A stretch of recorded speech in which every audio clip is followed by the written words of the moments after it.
نے ایک دوسرے کے عیبوں کو چھپا کر رکھنا ہے، ایک دوسرے کے عیب جا کے باہر معاشرے کے اندر دوسرے لوگوں کو جا کے نہیں بتانے. اگر وہ بتائیں گے تو پھر ان کا جو رشتہ ازدواج ہے وہ خراب ہو جائے گا، تباہی کی طرف چلا جائے گا. اور پھر قرآن کی ذرا آپ مثال کا اندازہ لگائیں. قرآن کو اللہ تعالیٰ نے ایک ایک آیت کے اندر اتنے سمندر سمو دیے. قرآن نے صرف کہا کہ وہ تمہارے لیے لباس، تم ان کے لیے لباس. لباس بنیادی طور پہ سردی اور گرمی دونوں کے اندر استعمال ہوتا ہے. یعنی اگر کسی کو بہت زیادہ سردی لگ رہی ہو پھر بھی ہم کپڑا استعمال کر رہے ہیں. یہ آپ سب نے چادریں کیوں رکھی ہوئی ہیں؟ سردی سے بچنے کے لیے. اور یہی حال اگر آپ پنجاب کے علاقوں کے اندر چلے جائیں جب بہت زیادہ گرمی ہو پھر بھی ہم استعمال کس کا کرتے ہیں؟ جی ہم نے ایک چادر چھوٹی سی ایک رومال سا رکھا ہوتا ہے، اسی کے اوپر پانی بھی ڈالتے ہیں. گویا کہ یہ لباس گرمی کے لیے بھی سردی کے لیے بھی.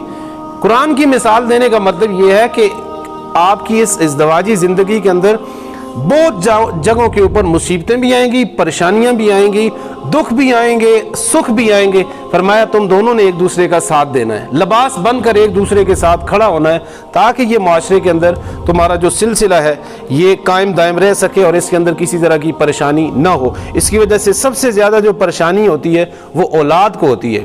اولاد اس درمیان کے اندر جو ہے وہ گھسیٹتی چلی جاتی ہے. رسول پاک صلی اللہ علیہ وسلم نے ارشاد فرمایا اولاد کو کبھی اس ناج پہ نہ کھڑا کرو کہ ایک طرف والد کہہ رہا ہو کہ یہ کام کرو اور والدہ کہہ رہی ہو کہ یہ کام نہ کرو. اب اولاد بیچاری پریشان کبھی والد کی طرف دیکھتی ہے، وہ باپ بھی جنت کی چوکھٹ کا دروازے کا اس کی چوکھٹ ہے، ماں ہے تو جنت کے ساری جو ہے نا وہ بہاریں اس کے قدموں کے نیچے. اب اولاد جائے تو کدھر جائے؟ ایسی یعنی سچویشن کے اندر اولاد کو کبھی نہ کھڑا کرے. بہرحال یہی ہمیں روایات سے ملتا ہے کہ اگر دونوں کا حکم ایک جگہ آ جائے، یعنی والد ایک کام کرنے کا کہہ رہا ہو اور والدہ کہہ رہی ہو کہ یہ کام نہ کرو، تو فرمایا حکم یہ ہے کہ وہ بات والد کی مانے. والد کا درجہ زیادہ ہے، حکم کے لحاظ سے والد کا درجہ لحاظ ہے، خدمت کے لحاظ سے ماں کا درجہ زیادہ ہے. اپنے اپنے حقوق و فرائض ہیں. اچھا، قرآن کریم کی آیت کے بعد رسول پاک صلی اللہ علیہ وسلم کی حدیث مبارکہ، حضرت ابو ہریرہ فرماتے ہیں نبی صلی اللہ علیہ وسلم نے ارشاد فرمایا کہ عورتوں کے ساتھ اچھا سلوک کرو کیونکہ عورت کی تخلیق پسلی سے ہوئی ہے اور پسلی کا سب سے ٹیڑھا حصہ اس کا بالائی حصہ ہوتا ہے. اگر اس کو سیدھا کرنے کی کوشش کرو گے تو اسے توڑ دو گے، اور اگر تو اس حال پہ اس کو چھوڑ دے گا تو دستور ٹیڑھی ہی رہے گی. لہٰذا تم عورتوں کے ساتھ اچھا سلوک کرو. یہ پوری روایت اس کا مفہوم کیا ہے؟ ایک تو اللہ تعالیٰ نے رسول پاک صلی اللہ علیہ وسلم نے ارشاد فرمایا کہ عورت کی تخلیق بائیں پسلی سے ہوئی ہے. مرد کی پسلی سے اللہ تعالیٰ نے اس کو پیدا فرمایا. جتنی بھی پیدائش ہو رہی ہے عورت سے ہوتی ہے، لیکن پہلی عورت کی پیدائش ایک مرد سے ہو رہی ہے. یعنی یہ حیران کن بات ہے. پھر یہ پسلی دل کے بالکل قریب ہوتی ہے. یہ دل ہے دھڑک رہا ہے اور اس کے ساتھ ہی نیچے پسلی ہے.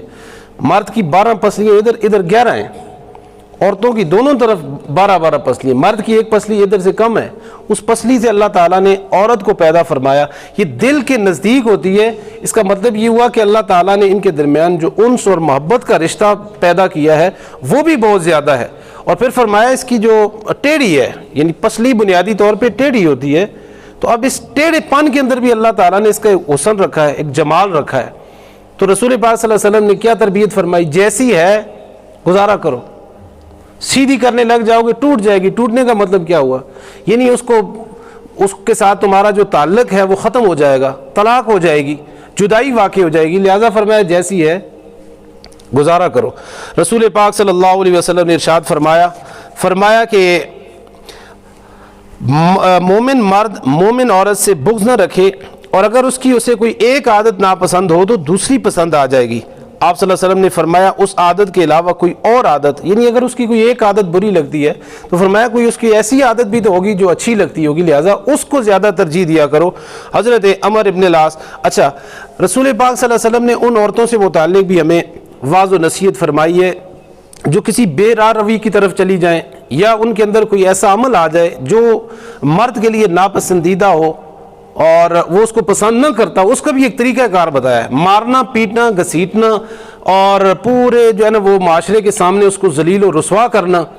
یہ طریقہ کار ہمیں حدیث نہیں بتاتی. رسول پاک صلی اللہ علیہ وسلم نے بڑا اچھا طریقہ بتایا ہے، اور یہ روایت ہے آپ صلی اللہ علیہ وسلم نے حجۃ الوداع کے موقع پہ فرمایا، اللہ کی حمد و ثنا بیان کی، ذکر و اذکار کیا. اس کے بعد فرمایا خبردار عورتوں کے ساتھ اچھا سلوک کرو کیونکہ وہ تمہارے پاس قیدی ہیں اور تم ان کے ان کے مالک ہر چیز کے مالک نہیں ہو سوائے اس کے کہ وہ کھلی بے حیائی کا ارتکاب کریں. اور فرمایا کہ اگر وہ ایسا کریں تو بے حیائی کی صورت میں فرمایا انہیں اپنے بستروں سے الگ کر دو. پہلا آپشن کیا ہے جی؟ ان کو بستر، ان کا اپنا جو بستر ہے وہ الگ کر دو. یہ ان کے لیے سب سے بڑی سزا ہے. فرمایا اگر پھر بھی وہ باز نہ آئیں تو فرمایا ان کو مارو. مارنا کیسے ہے؟ فرمایا ایسے مارو کہ بہت سخت نہ ہو، ان کو تکلیف نہ ہو، ان کے جسم کے اوپر نشان نہ پڑے، ان کے جسم سے خون نہ نکلے.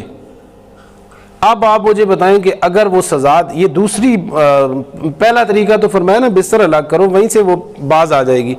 نہیں آتی تو فرمایا کہ پھر اتنا نہ مارو. مارنے کا مطلب یہ ہے کہ اب مجھے یہ بتائیں وہ کیا مار ہوگی کہ کوئی جو ہے نا وہ زخم بھی نہ آئے، خون بھی نہ نکلے، نشان بھی نہ پڑے.